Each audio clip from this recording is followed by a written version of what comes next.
Sud Radio, l'invité politique, Jean-Jacques Bourdin. Notre invité ce matin, Amir Reza Tofighi. Bonjour. Bonjour Monsieur Bourdin. Merci d'être avec nous. Alors, beaucoup vont me dire, mais qui est cet homme ?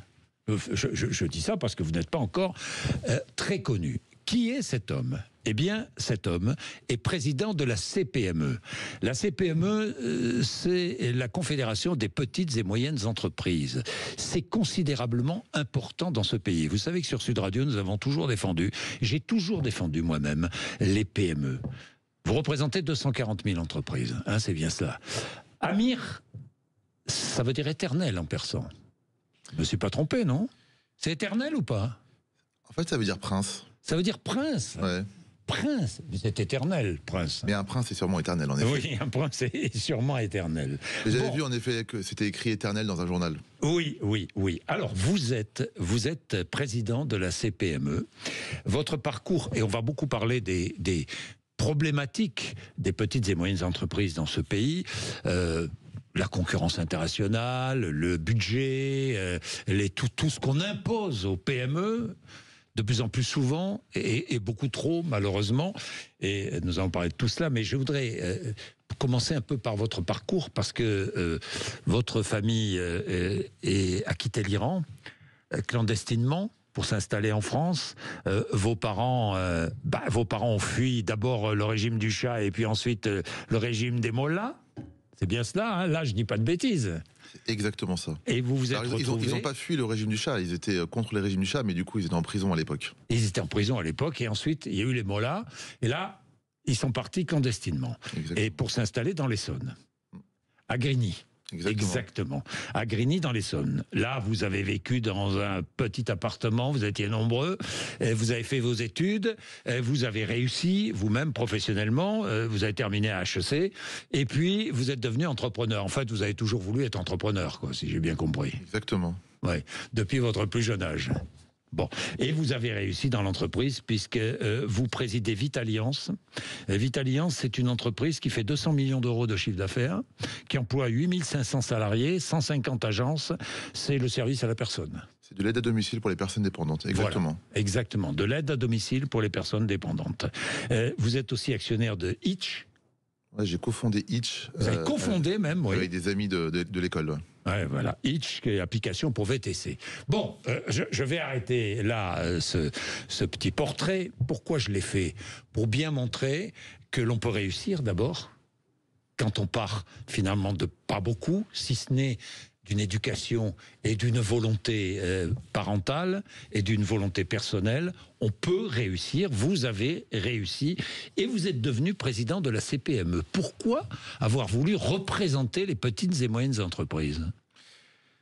Alors, moi j'ai toujours voulu être entrepreneur, vous l'avez dit. Pourquoi j'ai toujours voulu être entrepreneur ? Parce qu'en tant qu'entrepreneur, je considère qu'on a un impact sur la vie des gens et on a un impact sur notre pays. Et c'est aussi le rôle de l'entrepreneur, à chaque fois. Et donc j'ai été entrepreneur très jeune, et j'ai été engagé très jeune aussi, puisque j'ai été président de la Fédération des services à la personne. Oui. Parce que je voulais aussi avoir un impact sur mon secteur, je voulais aussi contribuer à accompagner les entrepreneurs. Et donc la CPME, c'est un peu la continuité de cet engagement. Moi j'ai intégré le COMEX de la CPME, donc le comité exécutif de la CPME fin 2019, et donc j'ai fait 5 ans au sein de ce comité exécutif, et donc j'ai toujours voulu m'engager pour l'entrepreneuriat, parce que c'est aussi une forme d'engagement pour son pays. Et c'est pour ça qu'aujourd'hui, j'avais souhaité me présenter pour la présidence de la CPME et que j'ai été élu. Et vous avez été élu, largement et bien élu. Amir Reza Tofighi, bien élu. Vous représentez les entreprises et vous les défendez, les PME, parce que vous êtes là pour les défendre. Alors, un mot quand même avant. On a beaucoup parlé, on parle beaucoup d'Elon Musk depuis maintenant quelques semaines. Est-ce que vous l'admirez ? Pas du tout. Pas du tout. Alors, mais alors, pas du tout, pourquoi ? Parce que j'ai beaucoup de respect pour l'entrepreneur qu'il est, beaucoup moins pour ce qu'il fait en tant qu'homme politique, puisqu'aujourd'hui il est devenu homme politique. Je sais très bien de quoi vous faites allusion, et vous me donnez l'occasion justement de revenir sur les propos qui me sont attribués. Qu'est-ce que j'ai dit ? J'ai dit qu'aujourd'hui en France on a un problème de dépenses publiques, on a un problème de déficit, et que si on veut sauver notre modèle social, il faut s'attaquer à ce déficit. Et donc, il faut s'attaquer à la dépense publique. Pas pour réduire notre modèle social, pas pour réduire notre protection sociale, mais pour l'améliorer. pour mettre de l'efficacité. Et donc, j'ai proposé que des entrepreneurs puissent prendre la tête d'une commission qui sera en charge de réduire la dépense publique, mais tout en ayant dans le cahier des charges le fait de garder notre service public et de l'améliorer même. Et donc, j'avais bien dit, attention, je n'adhère ni aux idées, ni aux valeurs d'Elon Musk, et ni à sa façon de faire. Mais s'il y a bien une chose qui est positive, c'est d'avoir eu l'idée de mettre un entrepreneur, donc je parle aux États-Unis, un entrepreneur à la tête de cette commission. Malheureusement, ils n'ont pas forcément choisi celui qui avait les meilleures idées. Est-ce qu'il faudrait en France faire la même chose et mettre à la tête d'une, je sais pas, d'une commission qui réfléchirait à limiter la dépense publique, mettre à la tête de cette commission un entrepreneur? Oui, parce que moi, ce que je vois aujourd'hui, c'est que on n'arrive pas à prendre les décisions nécessaires. On n'arrive pas aujourd'hui à réduire ses dépenses publiques. Et on a un paradoxe, c'est qu'on n'a jamais dépensé autant. Et en même temps, la qualité du service public qui est perçu par les citoyens est au plus bas niveau. Ça ne veut pas dire que le service public est mauvais, mais ça veut dire qu'aujourd'hui, il y a un décalage entre ce que les citoyens attendent et la réalité du service public. Alors qu'on n'a jamais dépensé autant et alors qu'on n'a jamais prélevé autant. On a le premier taux de prélèvement obligatoire. Ça veut dire que le taux d'imposition sur les entreprises et les citoyens est le plus élevé du monde. Et pourtant, le service public aujourd'hui ne répond pas aux attentes des citoyens. Que proposez-vous ? Ben justement, donc, moi je propose qu'on puisse, nous, entrepreneurs, agir et donc faire ce qu'on fait tous les jours dans nos entreprises. Qu'est-ce qu'on fait dans nos entreprises, concrètement ? Eh bien, on a une organisation, on l'améliore, on fait de l'amélioration continue, on la rend plus productive, et derrière, on garde le même niveau de service. Il faut quoi ? Il faut rendre le service public plus productif, quoi. Je vais vous donner un exemple. Aujourd'hui, en 20 ans, le nombre de fonctionnaires a augmenté de 20%, alors que la population a augmenté de 10%. Qu'est-ce que ça veut dire ? Ça veut dire qu'aujourd'hui, on a pensé que pour améliorer le service public, il fallait juste recruter des fonctionnaires. Comme si finalement, la qualité du service public était strictement proportionnelle au nombre de fonctionnaires. Et ben moi, je pense que c'est une erreur. Pourquoi ? Parce que la conséquence de ça, c'est que derrière, on n'a pas les moyens de mieux rémunérer les fonctionnaires. Oui. Donc moi, quand je dis ça, c'est pas contre les fonctionnaires, j'ai justement envie d'être à leur côté en disant, pour qu'on ait les moyens d'augmenter par exemple le salaire des fonctionnaires, il faut justement sortir de cette manie française qui est de toujours vouloir recruter plus, mettre plus d'argent, sans se rendre compte que il faut améliorer l'organisation. Bien. Je vais prendre 2-3 points précis qui concernent directement les PME. La facturation électronique. Parce que ça, c'est nouveau, à partir du 1er septembre 2026, et puis obligatoire en 2027. Hein. C'est-à-dire, ça veut dire quoi, la facturation électronique ? Obligatoire pour toutes les PME, les artisans, les commerçants, tous ceux qui collectent la TVA. Ça veut dire quoi ? Ça veut dire, si j'ai bien compris, que je devrais dématérialiser toutes les factures, à la fois les factures reçues et les factures envoyées. C'est bien cela ? C'est bien ça. Ça va se passer comment ? Aujourd'hui, il y a des plateformes qui ont été créées, des plateformes privées qui ont été créées pour accompagner les entreprises. L'État avait... Ça sera obligatoire. Oui, ce sera obligatoire. Pour tout le monde, mais c'est un peu comme ça avait été pour les fiches de paye. À une époque, les fiches de paye pouvaient être manuelles, donc quelqu'un pouvait faire une fiche de paye sur Word. Et puis, il y a eu la DSN, qui est une nouvelle norme de l'État et qui a rendu obligatoire le fait d'avoir des fiches de paye qui soient déclarées automatiquement à l'État. Donc oui, ça sera obligatoire. L'État s'était engagé à avoir une plateforme gratuite, notamment pour les très petites entreprises. Finalement, il est revenu sur sa promesse. C'est quelque chose que nous, forcément, on n'a pas apprécié. Vous l'imaginez très bien. Oui. Maintenant, qu'est-ce que vous demandez à l'État ? Parce que les plateformes qui vont vous aider pour ces factures vont être payantes. Bien sûr. C'est-à-dire que c'est encore un coût pour la PME, ou pour l'artisan, ou pour le commerçant. C'est encore un coût pour l'entrepreneur. Moi, le message que je passe, c'est on n'est pas contre ces évolutions-là. On se rend compte qu'aujourd'hui, le sens de l'histoire, c'est quand même d'avoir... Oui. Tout à l'heure, je vous ai dit pour la fiche de paye, demain la facturation électronique. C'est le sens de l'histoire, et on le comprend. Maintenant, il faut accompagner ces très petites entreprises. Ces entreprises qui n'ont pas forcément les moyens. Bien sûr. Et donc, ce que nous, on demande à l'État, c'est d'avoir un engagement, qu'on aura des plateformes dont le prix sera maîtrisé, contrôlé. L'engagement initial qu'on avait, c'est d'avoir une plateforme qui était gratuite pour les très petites entreprises. On voit que finalement cet engagement-là n'avait pas été tenu. Au moins qu'on soit sûr qu'on ne va pas avoir pour les TPE et PME des plateformes qui coûteront très cher et qui du coup rendront compliqué pour elles. Alors que doit vous dire l'État ? Engagement, ça veut dire limiter les coûts, je sais pas moi. Ça pourrait être par exemple de réunir tous tous les prestataires qui ont l'agrément pour ça et de leur demander un engagement, notamment pour les très petites entreprises, un engagement de limitation du coût. Un engagement tarifaire. Exactement. Bien. Autre sujet qui a fait beaucoup parler, les auto-entrepreneurs notamment, l'histoire de la TVA. La collecte de la TVA au-dessus de 25 000 euros de chiffre d'affaires au lieu de 37 500 euros. Bon, c'est suspendu. Vous demandez quoi ? Parce que d'un autre côté, les artisans disent « Mais attendez, les auto-entrepreneurs nous font une concurrence déloyale. » Que dites-vous ? J'entends ce point-là et qui est vrai. Aujourd'hui, on a parfois une concurrence déloyale entre des artisans qui, eux, doivent facturer la TVA, donc le prix est plus cher pour le client final, et des auto-entrepreneurs qui ne doivent pas facturer la TVA. Et donc, cette distorsion de concurrence, on peut l'entendre. Et en même temps, moi j'entends beaucoup d'auto-entrepreneurs qui me disent bah nous, cette mesure, elle arrive comme ça, on la découvre, et on était parfois à 30 000, 32 000. Oui. Et d'un coup, on va devoir rajouter 20% sur la facturation. Alors, c'est suspendu. C'est suspendu. Nous, ce qu'on demande, c'est quoi ? C'est il faut prendre le temps, ce mois de février, pour trouver une voie de passage, une voie de sortie. Elle pourrait être, par exemple, de dire qu'il y a des métiers, peut-être, des métiers où cette distorsion de concurrence, notamment les artisans, donc dans le bâtiment, où cette distorsion de concurrence nécessite de revoir les règles. Parce que, par exemple, dans le bâtiment, c'est pas 37 000, mais c'est 80 000 euros, la franchise de TVA. Donc, il faut, dans certains métiers, peut-être revenir sur des seuils beaucoup plus bas pour, en effet, qu'il n'y ait plus de distorsion de concurrence. Ça, on l'entend. Est-ce que le budget est un budget anti-entreprise ? C'est ce que dit le MEDEF. Le MEDEF, vous avez vu les déclarations du président du MEDEF. Vous êtes d'accord avec lui ? C'est un budget qui est imparfait, c'est un budget qui n'est pas pro-entreprise, c'est sûr. C'est un budget qui rajoute de la fiscalité, et surtout c'est un budget qui n'est pas dans une logique de baisse de la dépense publique, mais qui est dans une logique de hausse de la fiscalité. On en a parlé, bon, il y a bien évidemment la surtaxe de l'IS qui touche principalement les grandes entreprises, mais il y a la hausse du coût du travail pour les PME, versement mobilité, il y a énormément de choses.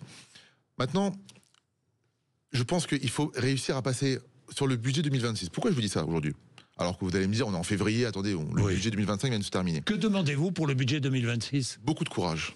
Beaucoup de courage, et je suis conscient qu'il va falloir beaucoup de courage. Mais c'est-à-dire beaucoup de courage. Parce qu'il va falloir... ça veut dire quoi ? Parce que c'est bien beau le courage, mais... je vais vous donner un exemple très concret. Aujourd'hui, on a 24 milliards de déficit sur la santé. Oui. 2025, le budget prévoit 24 milliards de déficit sur la santé. 40% d'augmentation par rapport à 2023. Le coût des arrêts maladie, c'est 9 milliards d'euros. Oui. Alors, je ne dis pas qu'il faut revenir sur les arrêts maladie, bien évidemment, mais il y a sûrement des abus sur les arrêts maladie. Eh bien, qu'est-ce que vous demandez alors sur les arrêts maladie ? On a toujours demandé à ce qu'il y ait 3 jours de carence d'ordre public. Ça veut dire quoi ? Ça veut dire que on puisse, dans le privé et dans le public, avoir 3 jours de carence obligatoires pour tout le monde. Donc ça, 3 jours de carence dans le budget 2026 ? Puisque 2025, c'est fini. Bien évidemment, c'est une proposition qu'on fait. Également qu'il y ait plus de contrôle. Aujourd'hui, moi, je suis chef d'entreprise. Moi, je vois très bien qu'à chaque fois qu'on a des arrêts maladie qui sont suspicieux, je dis pas que c'est toujours, mais quand on a des arrêts maladie qui sont suspicieux, jamais il y a de contrôle. Et je vais vous dire, c'est un sujet d'équité, en fait. Parce que, qu'est-ce que nous disent nos salariés qui, eux, ne profitent pas de ces arrêts maladie qui peuvent être suspicieux ? Eh bien, nous, ils nous disent, on comprend pas pourquoi nous, à chaque fois, on doit pallier ça. Alors, il y a une autre proposition que vous faites dans le cadre de la discussion sur la réforme des retraites. Parce que là, vous allez être partie prenante. Exactement. Puisque vous allez vous retrouver autour de la table avec les syndicats de salariés, et les syndicats patronaux, les syndicats de salariés et l'État, pour trouver une solution dans cette réforme des retraites. Alors vous dites, il faut supprimer 3 jours fériés par an. Eh bien oui, pour créer un compte capitalisation. C'est-à-dire que chaque salarié, donc travaillerait 3 jours, gratuitement en quelque sorte, mais serait payé, mais mettrait cet argent, serait obligé de mettre cet argent sur un compte capitalisation. C'est cela ? Alors, il ne travaillerait pas gratuitement, puisqu'il mettrait l'argent pour lui sur un compte. C'est comme aujourd'hui des personnes qui ont des plans, épargne, tout ce qui existe, et qui mettent de l'argent de côté. Moi, pour répondre à votre question... Donc on supprime 3 jours fériés. Oui, c'est une proposition qu'on fait. Le salarié travaille pendant ces 3 jours, et l'argent qu'il touche, il serait obligé de le verser, de cotiser sur un compte capitalisation privé, quoi. Exactement. pour vous expliquer cette idée. Et déjà pour vous dire que moi je crois profondément au dialogue social. Et on a aujourd'hui une chance. Oui. C'est que l'État nous donne la possibilité de répondre à un problème majeur de notre société qui est le financement des retraites. Le point de départ que nous on dit à la CPME, c'est que si c'est juste pour aller parler de l'âge ou du nombre de trimestres, on ne va pas y arriver. Parce qu'on a une réalité démographique aujourd'hui. La baisse de la natalité, l'espérance de vie qui augmente, le nombre d'actifs par rapport au nombre de retraités qui diminue. Donc cette réalité, elle nous impose de trouver des vraies solutions. Et donc nous, on croit au dialogue social et on croit qu'entre partenaires sociaux, on peut peut-être réussir ce que les politiques n'ont pas réussi.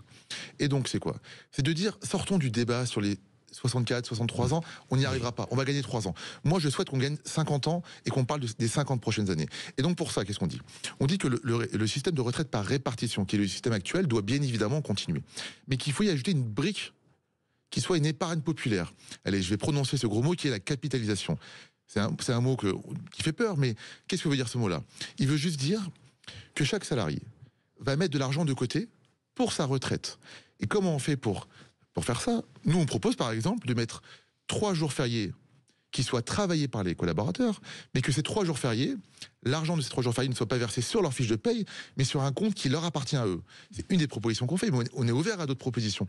Mais l'idée est de réfléchir à notre système de retraite de demain et de pas toujours être en train de jouer sur des curseurs parce que ça marchera plus aujourd'hui. On peut plus jouer avec notre système actuel, on peut plus jouer juste avec l'âge pour les 50 prochaines années.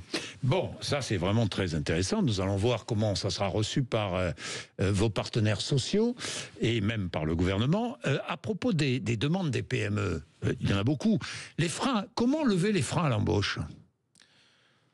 Alors, comment lever les freins à l'embauche? Aujourd'hui, la vraie crainte pour un entrepreneur lorsqu'il recrute ses premiers salariés, c'est toujours de se demander, la complexité du code du travail aujourd'hui fait qu'on a toujours un peu cette crainte. Donc il faut réduire le code du travail. Oui, il faut réduire le code du travail, mais vous savez, moi je pense que il faut pas avoir 8000 pages pour définir la relation contractuelle entre un salarié et une entreprise. Et pareil, mes propos ont été caricaturés, mais est-ce que si on met 16 000 pages, le salarié est 2 fois plus protégé? Non, je pense pas. Moi, je pense qu'il faut simplifier. Simplifier, ça veut dire quoi? Ça veut dire que il faut qu'un chef d'entreprise et un salarié puissent définir ensemble, contractuellement, l'organisation de leur temps de travail, les modalités qui peuvent définir la fin de leur relation contractuelle. Et ben ça pourrait rassurer les chefs d'entreprise et ça pourrait permettre d'augmenter les recrutements. Parce qu'un chef d'entreprise, lorsqu'il a peur de recruter, tout simplement, il recrute moins. Mais si on peut le rassurer, il pourra recruter plus. On a d'autres propositions. Alors, je sais qu'elles ne font pas l'unanimité, mais c'est d'augmenter les seuils. Par exemple, le seuil de 10, de 20, de 50 salariés, de les décaler. Parce que à chaque fois qu'on passe ces seuils-là, les chefs d'entreprise ont énormément d'obligations supplémentaires. Et parfois, lorsqu'on a 49 salariés, on n'a pas envie de passer à 50 salariés. Parce qu'on sait qu'on va avoir beaucoup d'obligations supplémentaires. Là, j'ai compris. Et le chômage, l'indemnisation du chômage. Là aussi, je regardais en Espagne, qui est un pays qui marche très bien économiquement en ce moment.